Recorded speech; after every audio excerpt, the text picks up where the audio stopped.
I think we need some glamour. 1 week in Abu Dhabi, all expenses paid for all four of us. Get out of town. My point exactly. I can hear the decadence calling. I can't stand these bitches. I ain't gonna even waste no time jumping right to it. They get on my fucking nerves. I hate the fact that I had to hand in my nuts and bolts before I walked into the theater to watch this damn movie. Well, you wouldn't use them anyway. Well, look, I know there's women out there getting mad.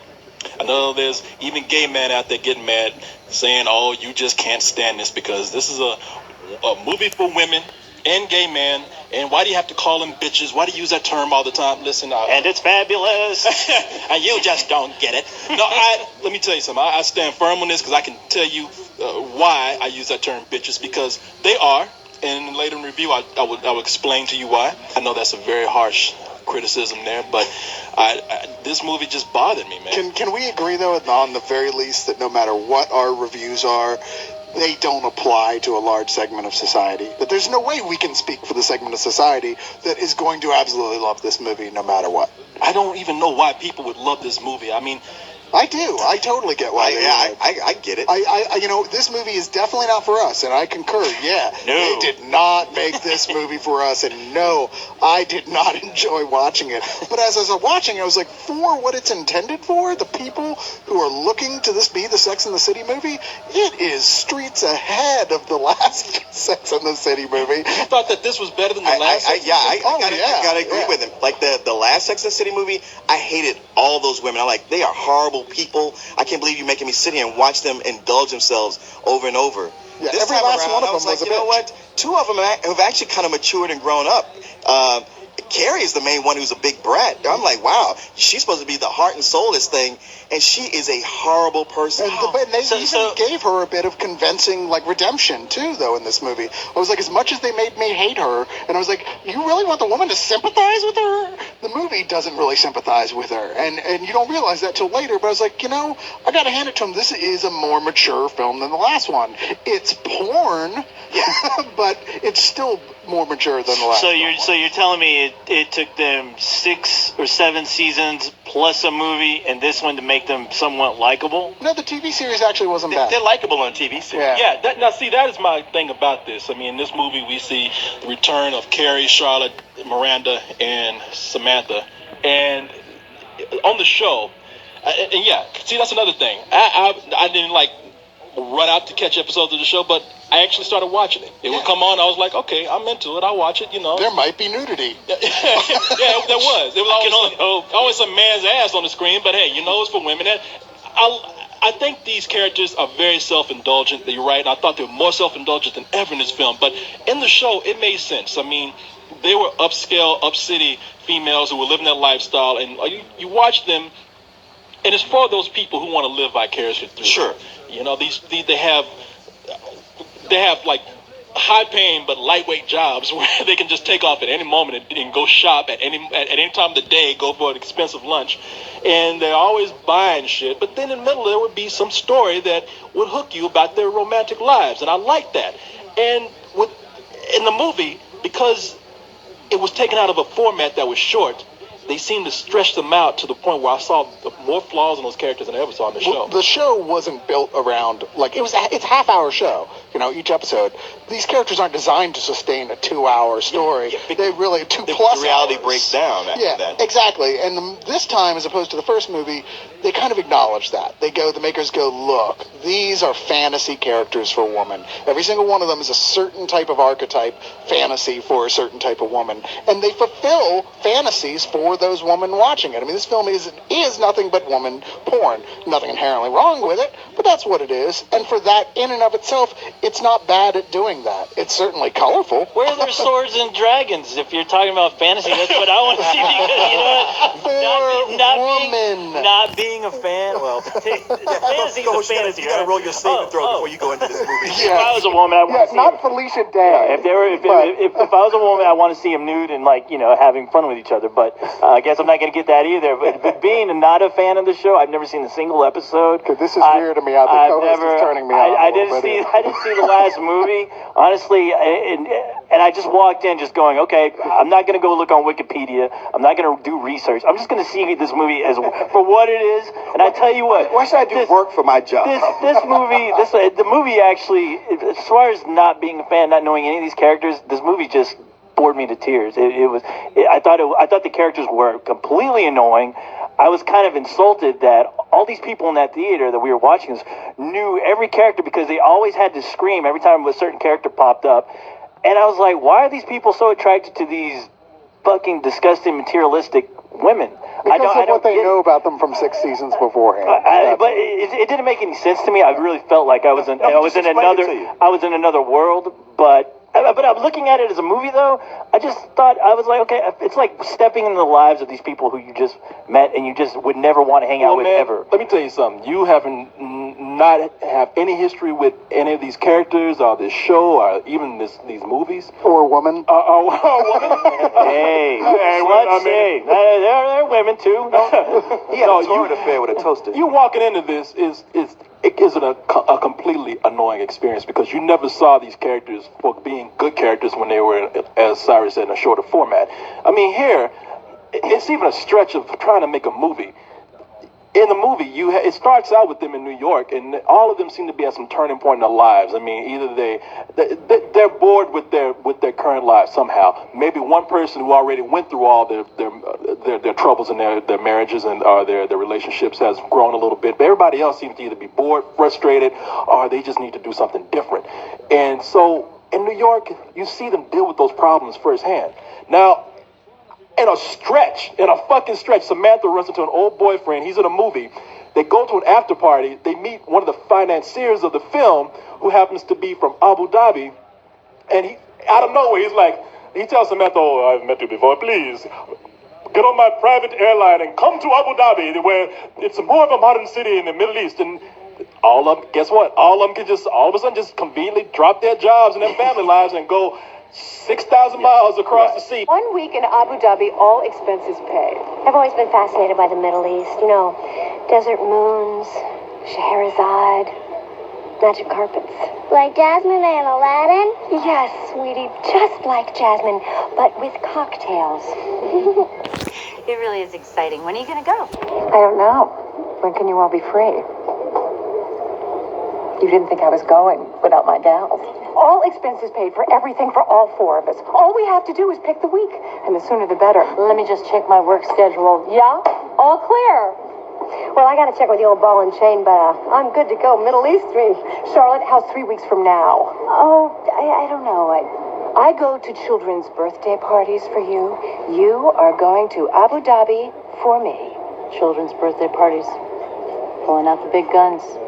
This is where the movie becomes really just a fantasy. Well, almost not even just a fantasy, but almost insulting to me, because they get over there, they become like very one-dimensional. They either go over there to be stupid Americans, or if you're Samantha, you try to fuck everything, or to sit around and complain about their problems, which they do absolutely nothing about except sit around, look at shoes, cry, get drunk, and that is it. I like what you said. You made a very great point. Wait a minute, hold on. The other thing is to look at other cultures, not for the culture that it is, but to instead see what kind of clothes they're wearing that are very American, or to find out who is gay in that culture. Like you said, you can easily wrap that up by easily saying that one thing you said was showing everybody how stupid Americans can be. Well, there's a whole lot of that going on. I mean, look, when I say I like this one better than the last one, which I absolutely hated, it's because they were all going from, so many of them were like, hey, I'm going from my single life that I've had, and you watch me, to be mature, and they were all fighting it every way and crying, and it got to be like, look, you bitches, grow up. Now you get here, I would say like the 2 women who have children, they actually had like at least one scene together where I was like, you know what, that was actually had some meaning to it. I like that scene. Yeah, it was a very good scene. But like those 2 characters, it was between Cynthia Nixon, who was Miranda. Between Miranda and Kristen Wilson. Kristen Kristen Wilson. What's her name? God damn it. why'd you even... Kristen Davis. Kristen Who was Davis.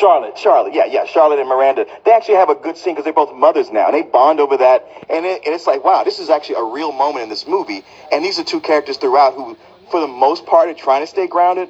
But Carrie now is the one who is like, look, you fought so hard, at least for 2.5 hours in this first movie, to marry this guy who has a name, even though you still dehumanize him by calling him Big.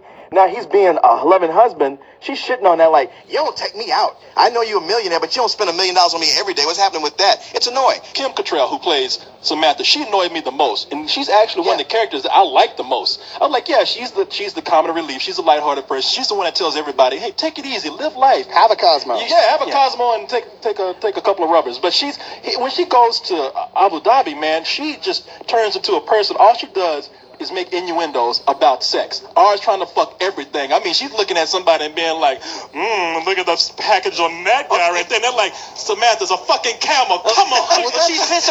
That camel's like, cock blocking That's bitches. what she does in America too. Except the difference is here that it's awkward because the movie wants to say something desperately, but it doesn't have the guts to say it. No, it doesn't. So it vacillates back and forth between just having her be an ugly American and being on the verge of trying to make a point about sexism in the Middle East. Yeah, and she does it to a point where you get annoyed with it because you're like, hey, you're dragging all your friends along with you, and they're about to get beheaded along with you because you just don't know when to fucking stop already and realize, you're putting your friends in some real serious fucking danger here if you want to get somewhat realistic with what they were doing in that country. Thing is, she could be anywhere. She could have been here in the States. There's like maybe 1 or 2 moments where she becomes a real person, but over in this film, in this sequel, and especially in that setting, all she does is just say things like, lame jokes too, like, oh, there's the rugby team from Australia. I hope they brought their balls. I know. Even I wouldn't make that pun. Fucking break. Yeah. Rugby team from Australia. Okay, countdown to before there's a down under joke. 2, 3, 4. Damn. And by the way, it's another one of those movies where they go and they conveniently find the next set of white people. It's like all of the native people, all the non-white people play backgrounds. Meanwhile, they manage to just smell out every hot white guy. But it took me back to what Cyrus says. Like, this movie's not for me. There are scenes in here where I go like, okay, it's just them looking at shoes. It's just them riding camels. Nothing's happening. And I'm like, the only reason this could be in here is because it's for somebody not like me. Like, for me, I want to see a movie like The Hangover where, hey, these guys go into something and they're having adventures. Shit is happening.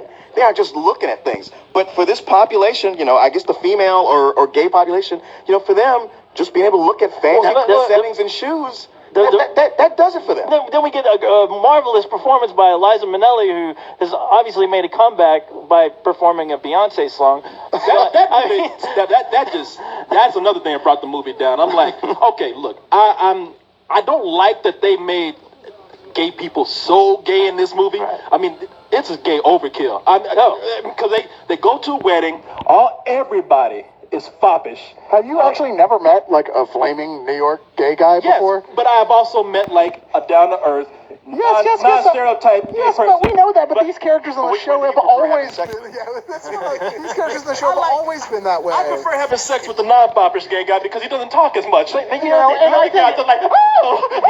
the only reason they had that scene was just so everyone could tell everyone else how gay that fucking wedding was. Thing is, that was like one long continuous joke, and I was waiting for Miss Piggy to fucking pop out. That would have been awesome. Hey, look at how fucking gay this is. Here's what I love about that. I started off feeling like you, but like they pushed it to a level to where I was like, okay, now I'm actually starting to enjoy it. Like, it is just so much. I'll tell you what I did not. And the Liza Minnelli part, I was like, oh, give me a break. And then once it started going, I was like, you know what? This is actually kind of cool. Yeah, it was true. I saw Leon dancing during. It was self-consciously gay. It was self-aware gay, and I don't think it was by any means homophobic in the way it was presented. The way it sounds. I'm not saying. Well, I thought it looked like fun wedding. Yeah. I was like, shit, I'd want to go to that wedding. Too. I was like, you know what? If I knew this was going on, I would like to be here to see this. And they make gay jokes about us. Wait, we just said we're comfortable. Yeah, we're the ones. They'd be the ones showing in with suit and ties and no shirt on underneath the coat and shit. Yeah, they'd be dressed up like they're going to the Rocky Horror Picture Show. I think they missed the point entirely. They'd be dressed up like Snagglepuss, no clothes, nothing else but a collar and some cufflinks on. Where's the cake? Hey man, leave your dreams out of this. Yeah. Oh, damn. No, because y'all got it wrong. See, y'all already getting defensive. Like, I said nothing about this beat. What? Yeah. You start snapping. I said nothing about this being homophobic. I said nothing about this even being offensive to gay men. I just said it was gay overkill. It's almost very close to my version of gay soul plane in this because I mean, you walk in, it's like I'll give you that. And here's the deal, because like I said, everything. I mean, they're wearing all these like.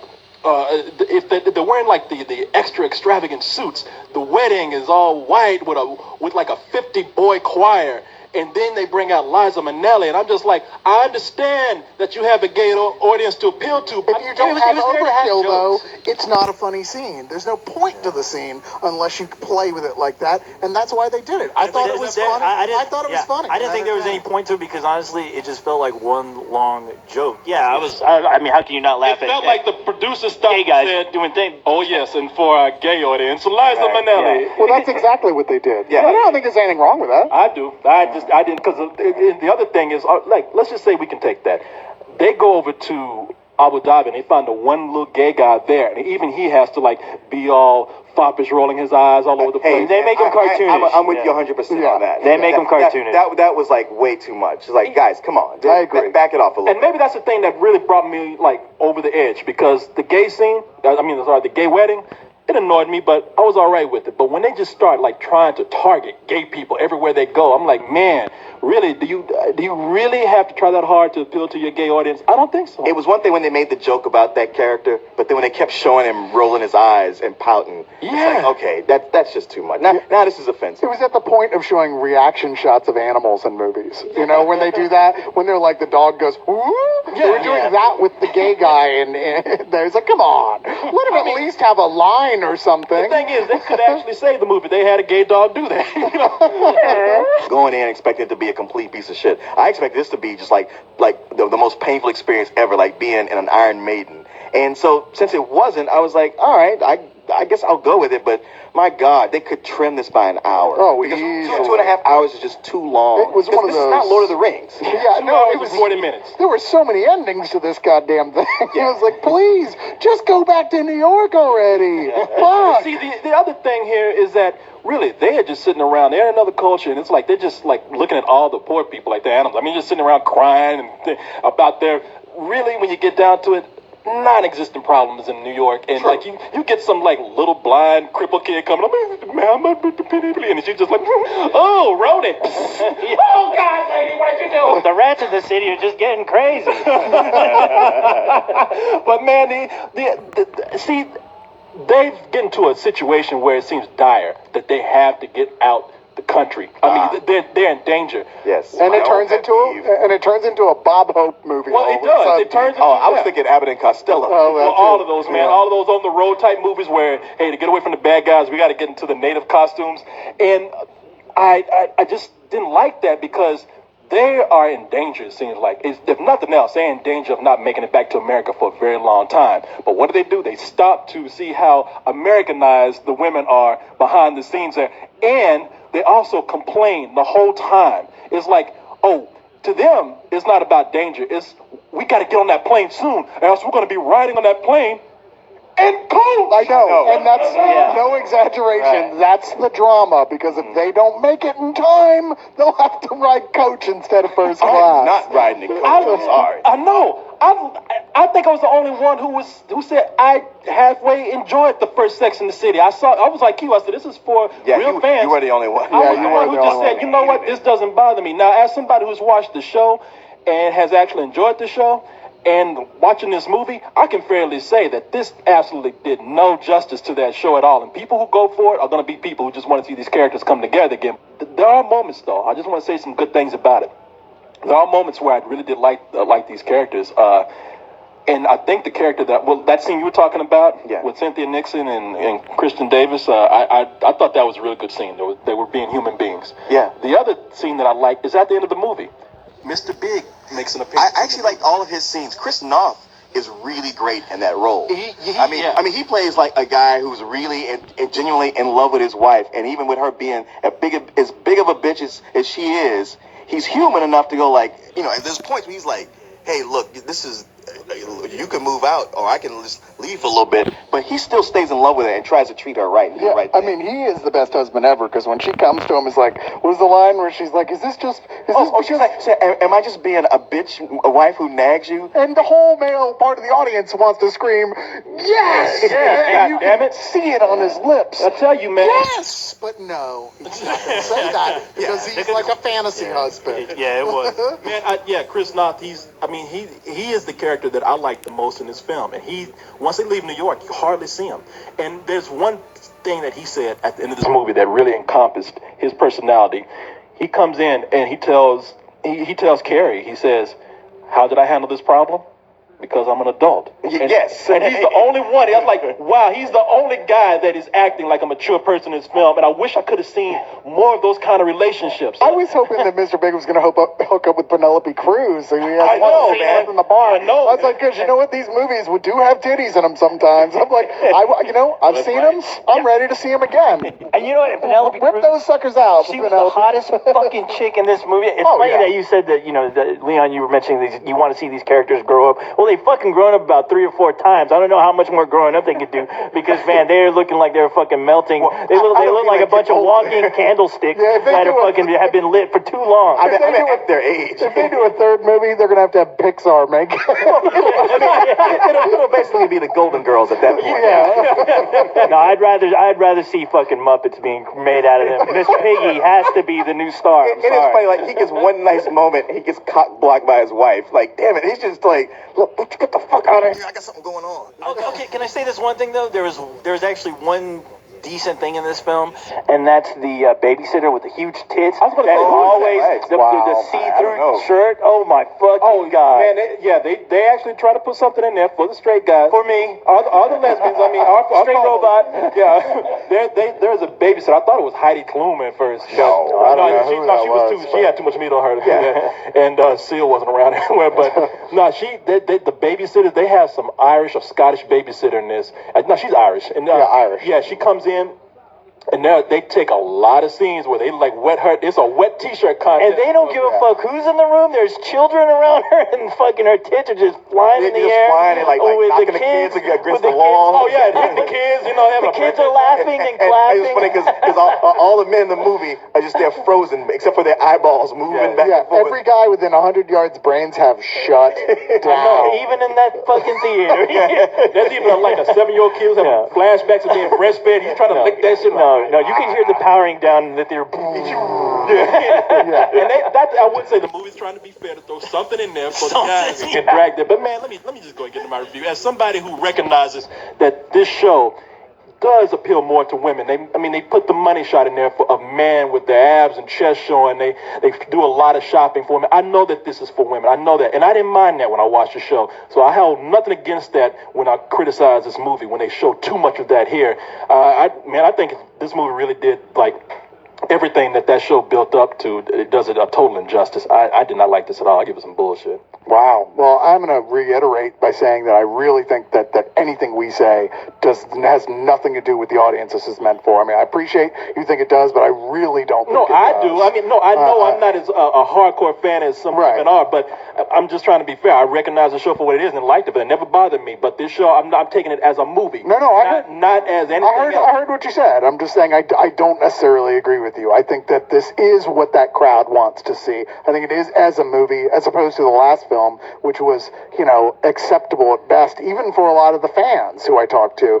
And my rating means nothing when I say this is a low rental for me. I mean, there are bits here and there that I actually enjoyed. There's some parts I actually laughed out loud at, but generally speaking, this is, really incredibly tedious experience for 90% of the men out there who are heterosexual. The thing that bothers me the most is like it could have been tightened up and been okay. But like I said, it wasn't the painful experience I was expecting. I thought for sure, as I told you, Corey, like, man, this is going to suck and I'm probably not going to sit through. I'm going to be bored. I'm going to fall asleep. I'm just going to get up in the middle and leave. And you know what? I didn't feel like doing any of those things. Every point you bring up is valid, so I can't, be praising it. That's true. You're not wrong on anything. You're not wrong, but at the same time, it just didn't leave me with a bad taste in my mouth. And I liked it. I did like it better than the last movie. So I'm kind of with Cyrus. I give it a low rental. Well, this did leave a bad taste in my mouth, along with growing a vagina, and now I own a boa, and now I have to go find a purse to match. Just sitting there in that theater was really kind of a torturous experience, even though I was really trying hard to find out why this whole series is all that important to people, and I just didn't find it. I didn't care for it at all. I thought the message it was throwing out there that was fucking awful. It's just, yeah, be the most awful American you can be, no matter where you are in the country. You know, spit on other people's culture, fuck them, you know, whatever. And it was just way too long, and it felt like I walked in on, or I rolled in on 4 episodes of a series I had no clue about. So I didn't enjoy it. So I'm giving it some old bullshit. Yeah, I just don't understand what there was to like about these characters at all. I mean, when they go over there, they are some of the most annoying, not American women, just Americans, man. I said, man, they gonna get stoned when they go there. Oh, yeah. Know they should. And Leon was just kind of like, man, why you stereotyping that culture like that? I'm like, shit, I'll throw the first rock at them. That's got nothing to do with culture. Yeah, I that's want the to thing. stone them. I've tricked my body into thinking it's younger. How are you going to swallow